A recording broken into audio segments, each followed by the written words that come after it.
Hi, my adventures. Today I'm going to read Perfect by Nicola Davis, illustrated by Kathy Fishers.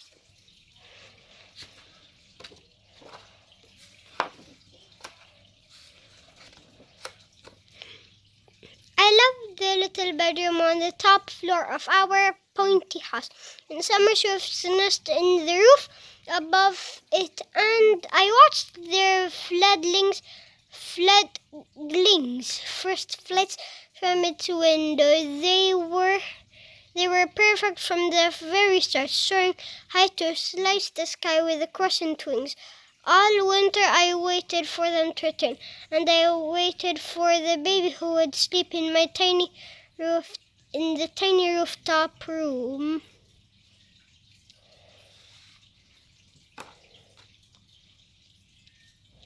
The day she came was the same day that the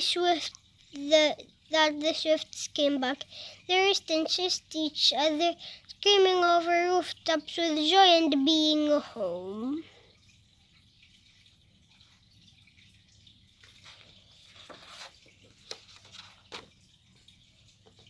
I watched them from the window. That's how it will be, I thought. Me and my sister racing and chasing and screaming with laughter and delight. But when my sister came home from the hospital, I could see that she would never race or chase. She didn't even scream.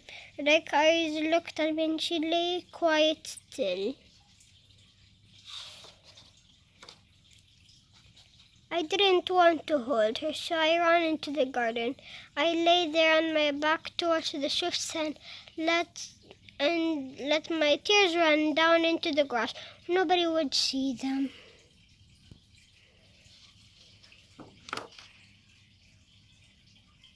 All summer long I played outside alone. When my people asked about my sister, I turned my head away. I didn't want to feel that way. I felt, but I couldn't love my sister no matter how I tried. Every night I watched the swifts fly up into the dusk. They disappeared into the blue. Sometimes I wished that I could vanish with them. Every morning they'd be back, snipping at the air between the rooftops with their scissory wings, their screams as sharp as arrows, pointing to the stillness in my sister's room. From outside in the garden, I'd watch them visiting their nests in the roof above her quiet window. Then when August dawned, I saw something on the grass like a sooty piece of half-burned paper from a garden bonfire. A fledgling swift has crossed into the lawn. On the ground it looked all wrong. Its punny legs too small, its crumpled wings too long, but when I gently stretched it lay quite in my hand. Stretched them out, they were quite perfect. Its dark eye looked at me as it lay quiet in my hands.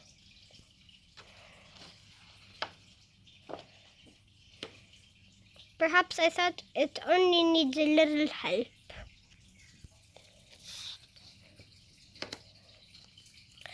I went inside and I carried it upstairs, right up to the little bedroom on the top floor of our pointy house. I opened up the window and held the swift out in my hands. I opened up the window and I held the swift out on my hands so I could see the sky and feel the air. Its small feet gripped on my finger for a moment, and its body trembled.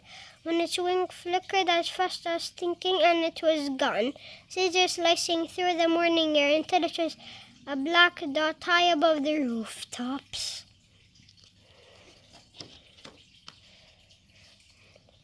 I turned around and stood beside my sister's crib. Her dark eyes opened and her tiny fingers curled tightly into mine. She smiled at me, a perfect smile.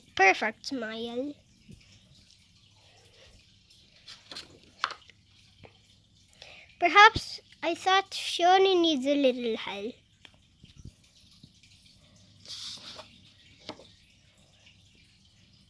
I picked her up, so small and warm and soft inside my arms. I took her out into the garden and we watched the swifts together. And I told her how it was going to be the two of us together, racing, chasing, screaming with delight and laughter.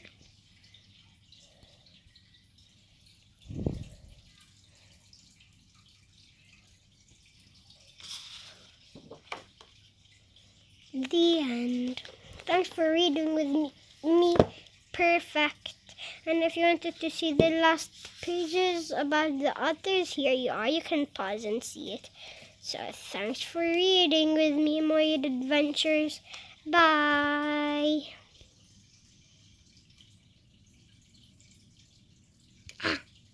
Accident.